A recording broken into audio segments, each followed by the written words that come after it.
안녕하십니까. 쌍용정보통신 이기영 상무입니다. 제가 오늘 말씀드릴 주제는 클라우드 네이티브라는 기술을 가지고 이 기술이 어떻게 우리 비즈니스를 성장을 가속화시킬 수 있는가를 한번 소개시켜 드려 볼까 합니다. 가급적이면 화면에 보시는 것처럼 케이스 스터디 3개를 제가 준비했는데요. 시간이 허락하는 한도 내에서 사례를 최대한 많이 말씀드리도록 해보겠습니다. 먼저 저희 IT센 그룹 현황 소개입니다. 저희 IT센 그룹은 쌍용정보통신, 컴택시스템, 그리고 K굿센, CQ센 같은 IT 회사로 구성이 되어 있고요. 그 외에 한국금거래소로 구성이 되어 있습니다. 그 중에 쌍용정보통신은 이제 그룹의 클라우드 사업을 담당하고 있고요. 저희 클라우드 사업이 최근 3년 내 급속한 성장을 보이면서 클로잇이라는 이름으로 5월 1일자로 클라우드 전문 회사로 분사를 해서 추진을 하기로 했습니다. 자, 먼저 들어가기 전에 회사 소개 잠깐 드렸고요. 저희가 이제 이 클라우드 비즈니스에서 어떤 역량들을 가지고 있는지 한번 먼저 보도록 하겠습니다. 먼저 클라우드 도입 배경입니다. 맥킨지의 클라우드 보고서를 통해서 본 클라우드의 미래 가치를 보면 2030년대에 포춘 500대 기업이 에비타 추전 전망을 보면 클라우드 전환은 기존 비즈니스를 강화할 뿐만이 아니라 그 비즈니스를 혁신하고 새로운 비즈니스를 만들 수 있는 그런 기회를 창출하는 기반이 된다고 하고 있습니다. 지금까지는 클라우드 기술을 IT 관점에서 먼저 진행을 하고 그 위에서 사업이 진행되는 방식을 취했다고 하면 지금부터는 사업이 비즈니스가 더 중점적으로 돼서 클라우드 네이티브 기술을 도입함으로써 비즈니스가 더 유연해지는 방향으로 진행이 되고 있습니다. 또 다른 보고를 보면 클라우드 성숙도가 높은 기업일수록 새로운 기능의 시장 투입 시기가 짧고 운영 환경의 코드 배포 시간이 짧고 거기에 서비스 안정성이 높아지는 효과를 얻게 됩니다. 이러한 것들이 우리가 하는 비즈니스에 우리가 하는 공공 업무 등의 유연성을 주게 되고 안정성을 높여서 좀 더 좋은 서비스를 더 빠른 시간 내에 배포할 수 있는 기반이 됩니다. 바로 이러한 기술들의 기반이 되는 것을 저희가 클라우드 네이티브라고 부르고 있습니다. 기존에는 이제 인프라 관점에서 클라우드를 도입을 했다 그러면 이제는 그 위에 있는 어플리케이션들을 클라우드 인프라에 네이티브하게 최적화시킨 어플리케이션들을 올리는 것, 이 모든 거를 다 통틀어서 일하는 방식까지 바꾸는 걸 통틀어서 네이티브라고 하는데요. 요거에 대한 요건들을 잠깐 보고 가겠습니다. 클라우드 네이티브 애플리케이션이라고 하면 여기 보시는 4가지 용어를 떠올리시면 될 것 같습니다. 첫 번째는 DevOps라는 용어인데요. 개발과 운영을 동시에 한다라는 어떤 업무적인 문화적인 내용이라고 볼 수 있습니다. 거기에 오른쪽에도 보시면 Continuous Delivery, Continuous Integration, CI/CD라고 저희가 얘기하는데 이거는 업무 절차의 자동화를 인프라적으로 구현한다고 보시면 될 것 같고요. 왼쪽 하단에 마이크로 서비스를 보면 클라우드 네이티브는 서비스를 잘게 쪼개서 서비스 단위별로 독립적으로 운영할 수 있게 해주는 그런 기능을 수행하게 됩니다. 그리고 이렇게 만들어진 어플리케이션은 컨테이너라는 클라우드 기술에 태워져서 클라우드로 서비스되게 됩니다. 이 4가지 기술 용어들이 클라우드 네이티브의 핵심 용어라고 할 수 있습니다. 자, 그럼 이 중에서 이제 중요한 요소 중에 하나가 마이크로 서비스 아키텍처라고 하는 MSA인데요. 앞에서도 이제 클라우드 네이티브 세션들이 있어서 내용들을 보시면 여기서는 MSA는 그럼 과연 만능인가? 이런 차원에서 한번 보도록 하겠습니다. MSA는 만능이 아닙니다. 그래서 업무 전문가, 기술 전문가보다는 업무를 잘 아는 업무 전문가 주도로 추진을 해야 되고요. 이 추진은 조직 문화가 같이 받쳐줘야 됩니다. 마이크로 서비스로 잘 쪼개어지는 것은 조직하고도 연관이 있기 때문에 조직 간의 협업들이 발생하게 되고요. 이런 것들을 잘 고려해서 설계할 때에만 마이크로 서비스 아키텍처의 진정한 효과가 나타난다고 볼 수 있습니다. 그래서 MSA는 언제 사용하면 좋은가 하면 배포 시간이 길거나 기능 하나를 수정을 하더라도 전체 기능을 테스트를 해야 될 때 많은 시간이 소요되기 때문에 이럴 때는 MSA를 도입하면 효과가 좋을 수 있고요. 단순 버그 수정을 하려고 수정을 했다가 전체 서비스가 망가지는 경우, 서비스가 마이크로 서비스로 쪼개져 있다 그러면 해당 기능에만 문제가 생길 텐데 하나로 뭉쳐져 있기 때문에 이런 문제들이 빈번하게 생산이 되곤 합니다. 그리고 MSA 적용할 때 이제 또 하나 고려하실 거는 빅뱅 방식의 적용은 대단히 좀 위험하다고 볼 수가 있습니다. 그러니까 차근차근 하나하나의 기능들을 구현해 나가면서 쌓아가는 형태로 하는 것이 성공할 수 있는 길이라고 보고 있습니다. 그리고 MSA는 반드시 조직 문화가 받쳐줘야 됩니다. 클라우드 네이티브라고 하는 것은 기술뿐만이 아니라 문화까지 같이 포함이 되어 있기 때문에 일하는 방식이 기존의 분석 설계, 구축, 전개 뭐 이런 워터폴 방식이 아니라 애자일 방식으로 굉장히 빠르게 돌아가고 이런 것들은 조직 문화적인 받침이 없으면 실현하기가 어렵습니다. 다음은 컨테이너 기술입니다. 기술적인 것은 생략을 하겠습니다. 컨테이너는 장점이 시작과 종료가 빠르고요. 높은 집적도를 갖고 있고 자원 활용이 되게 효율적입니다. 그래서 낮은 오버헤드를 갖고 있어서 같은 자원에서 좀 더 많은 일을 할 수가 있습니다. 그래서 지금까지 이런 기술들을 가지고 클라우드 네이티브 기술을 사용하실 수가 있습니다. 그러면 저희 쌍용정보통신 클로잇이 제공하는 클라우드 서비스에 대해서 잠깐 소개해 드리도록 하겠습니다. 클로잇은 클라우드 IT의 약자이기도 하고 클로이라는 여성형 명사, 그래서 클라우드 사업을 좀 더 섬세하게 바라보겠다는 내용이기도 하고요. 그 다음에 영어의 표현으로 That's it, Cloud it, 클라우드 바로 그거야라는 표현으로 클로잇이라는 네이밍을 좀 했습니다. 저희 클로잇 클라우드 서비스가 제공하는 것은 클라우드 네이티브로 기존의 레가시 시스템을 클라우드 네이티브로 전환 구축하는 것을 제공을 하고 있습니다. 그리고 기존의 어플리케이션들 혹은 새로 개발하는 어플리케이션들을 클라우드 네이티브 어플리케이션으로 아까 말씀드렸던 MSA 기술들을 적용해서 개발하는 업무를 수행하고요. 이렇게 완성된 클라우드 어플리케이션과 클라우드 인프라를 운영하는 매니지드 서비스를 제공하고 있습니다. 그리고 마지막으로 SaaS 서비스를 제공할 예정인데요. 저희는 레이스V라고 하는 작년에 2020년 도쿄올림픽을 21년에 치렀는데요. 도쿄올림픽을 레이스V 기반으로 치러냈습니다. 이러한 스포츠 솔루션을 SaaS로 일반 생활 스포츠에서까지 쓸 수 있도록 클라우드 서비스를 제공할 예정입니다. 이런 것들을 요약해서 다시 한번 말씀드리면 클라우드로 전환해서 클라우드 네이티브로 내 비즈니스를 바꾸기 위한 현황 분석에서부터 마이그레이션, 서비스 안정화, 구축까지 모든 전반에 걸친 원스톱 서비스를 저희 클로잇 클라우드 서비스가 제공을 하고 있습니다. 저희 쌍용정보통신 클로잇이 갖고 있는 기술 역량들은 클라우드 네이티브 기술들, 클라우드 아키텍처, 매니지드 서비스, 그 다음에 퍼블릭 클라우드들의 활용성, 그 다음에 클라우드 도입에서 전환, 운영까지 이루는 전반에 대한 기술 세트를 보시는 바 같이 갖고 있습니다. 대부분 많은 오픈소스 소프트웨어들을 사용을 하고 있습니다. 다음은 데브옵스 체계입니다. 이거는 각 기업마다 조금씩 바뀌면서 적용이 될 것 같고요. 전체적인 것은 애자일 기반의 업무 방식으로 개발과 운영을 한 번에 할 수 있도록 자동화하는 방식으로 이루어지게 됩니다.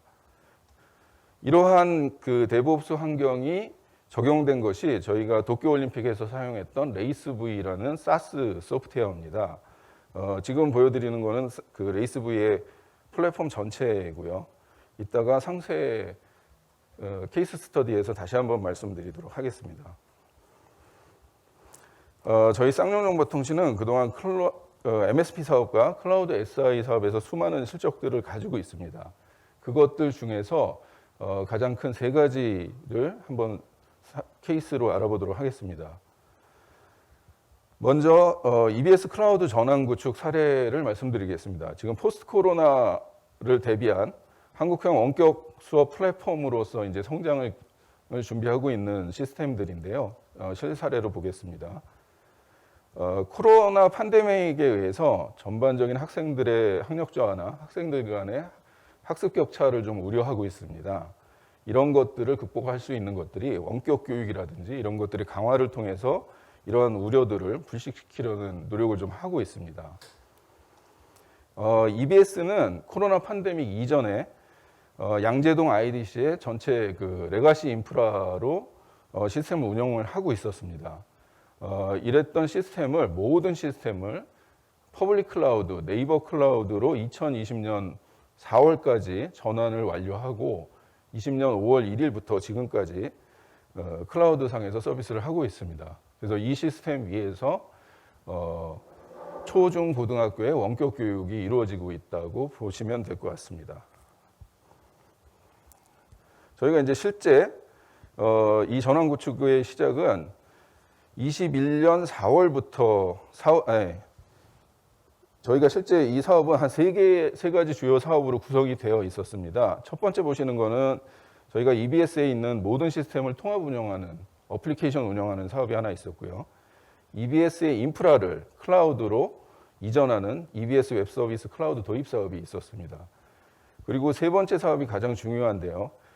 EBS의 어플리케이션들을 클라우드 네이티브로 전환하는 사업이 동시에 이루어졌습니다. 그래서 이 세 가지 사업이 동시에 이루어지면서 2020년 7월에 시작해서 21년 4월까지 완료하고 5월부터 서비스를 개통하는 이런 사업이었고요. 이 안에 들어간 기술 요소들을 보면 Vue.js, GitLab, DevOps, Kubernetes 이런 요소들이 모두 들어가 있어서 클라우드 네이티브 기술 요소들을 EBS에서 적극적으로 활용하고 있는 사례라고 보실 수 있습니다. 저희가 이 중에 제일 중요했던 EBS 패밀리 사이트 클라우드 전환 구축은 어플리케이션을 클라우드 네이티브로 재개발하는 거였고요. 단순히 리호스트 리플랫폼이 아니고 리빌드를 넘어서 프로그램을 완전히 재구축하는 과정에 있었습니다. 그래서 20년 8월에 시작해서 21년 4월까지 모든 테스트를 완료하고 21년 5월 1일 날 정식 오픈했습니다. 그리고 또 다른 프로젝트인 인프라 전환 사업도 동일한 일정으로 맞춰서 21년 5월 1일에 개통을 했습니다. EBS 사업에서 적용된 주요 기술들을 보면 MSA의 주요 클라우드 네이티브 기술의 핵심 중에 하나인 공통 API가 활용이 되고 있는데 저희가 공통 API는 마이크로 서비스 아키텍처로 개발이 되고요. 요것들은 독립적으로 만들어지는데 한 번에 기존 서비스를 다 분리하는 것이 어렵기 때문에 회원 로그인의 통합 로그인과 오픈소스 검색 엔진 요 두 개를 우선적으로 적용을 했습니다. 그리고 그 이후로 이제 기능들이 차례차례 마이크로 서비스로 전환하는 과정을 가게 되고요. 아까 서두에 말씀드린 것처럼 빅뱅 방식의 MSA는 위험하다고 말씀드렸는데 짧은 시간 안에 이제 전환하는 데 있어서 MSA의 전부 적용이 좀 어려웠기 때문에 이런 선택을 하기도 했었습니다. 그리고 이제 여기서는 아키텍처는 기존에는 그냥 그 레가시 인프라 아키텍처를 사용했었는데 네이버 클라우드로 이전이 되면서 여기서는 VM과 쿠버네티스를 활용해서 이아스 파스를 모두 활용하는 형태로 변경이 됐습니다. 이 덕분에 그 대용량 사용자들이 접속하는 것에 대한 대응이 가능해졌고요. 초기 구성은 되게 작게 구성됐다가 사용자가 증가함에 따라서 1차, 2차, N차에 이르기까지 계속 그 용량을 증설하는 과정으로 되어 있습니다. 주로 이제 학기 초에 이런 접속이 이루어지는데 오토 스케일링 방식은 저희가 자동으로 증가하는 방식이 아니고 그 사용자가 시간이 학교에 등교하고 나면 한꺼번에 접속되기 때문에 한 번에 미리 저희가 직전에 띄워놓는 스케줄도 오토 스케일링을 적용하고 있습니다. 이 실사를 한번 보시겠습니다. 올해 3월 달에 전국 고교학력평가 홈페이지 접속량 폭주로 그 재택 응시가 마비됐다는 기사가 난 적이 있었습니다. 이 원인은 레가시 인프라로 충분히 용량을 증설해서 대비를 했습니다만 학생들이 급격하게 접속하는 것을 감당하지 못해서 서비스가 거의 중단되는 상황에 이르렀습니다. EBS 온라인 클래스 같은 경우는 올해 3월 달에 사용했던 자료인데요. 올해 3월 개강, 이번 달 초죠. 이번 달 초에 개강을 하면서 코로나가 아직 종식되지 않은 상태에서 전국에 있는 학생들이 전면 등교하지 않고 전면 재택을 가정해서 만들었습니다. 그래서 처음에는 25만 명 동시 접속자로 만들었다가 저희 그림에서 보시는 것처럼 75만까지 늘리고 75만에서 100만까지 동시 접속자를 감당할 수 있는 형태로 구성을 했습니다. 그리고 거꾸로 사용자가 늘었다가 감소할 때는 그림에 보시는 B 노드를 A 노드에 있는 워커 노드들을 제거해서 워커 노드 2개만 사용해서 동시 접속 10만 대로 떨어뜨려서 비용을 절감하는 이런 형태로 구성을 좀 했습니다. 두 번째로는 평창올림픽하고 도쿄올림픽을 성공적으로 운영했던 쌍용의 세계 3대 국제대회 솔루션 레이스V를 잠깐 소개시켜 드리겠습니다. 여러분들이 이제 보셨던 도쿄올림픽은 선수단들이 도쿄에 도착해서 호텔로 이동하고 자기의 아이디 카드를 등록하고 경기 스케줄을 받아서 경기장에 입장한 후에 경기를 치르면서 경기 결과들이 측정되고 기록되고 그 결과들이 방송으로 송출되는 데까지 이르는 모든 시스템을 관장하는 솔루션입니다. 아까 보여드렸던 아키텍처고요. 여기에 주요로 쓰인 기술들이 멀티클라우드 CI/CD DevOps를 구현하는 기술들로 이루어져 있습니다. 쿠버네티스와 도커 컨테이너를 사용했고요. 이 위에 경기 운영을 위한 프레임워크는 스프링보트 프레임워크를 기반으로 해서 만들어졌습니다. 이 위에 아까 말씀드렸던 경기 운영 기능을 운영하는 어플리케이션들이 만들어졌습니다. 이렇게 해서 저희가 여러 대회들을 운영을 했고요. 대회 때마다 도쿄올림픽은 아마존 AWS 위에서 돌아갔고 평창올림픽은 KT 클라우드 그리고 올해 9월에 열리는 항저우 아시안게임은 알리바바 클라우드에서 이루어질 예정입니다. 그래서 저희는 이 레이스V 플랫폼이 저희의 중요한 클라우드 네이티브 사업의 CI/CD DevOps 플랫폼의 근간을 이루고 있고요.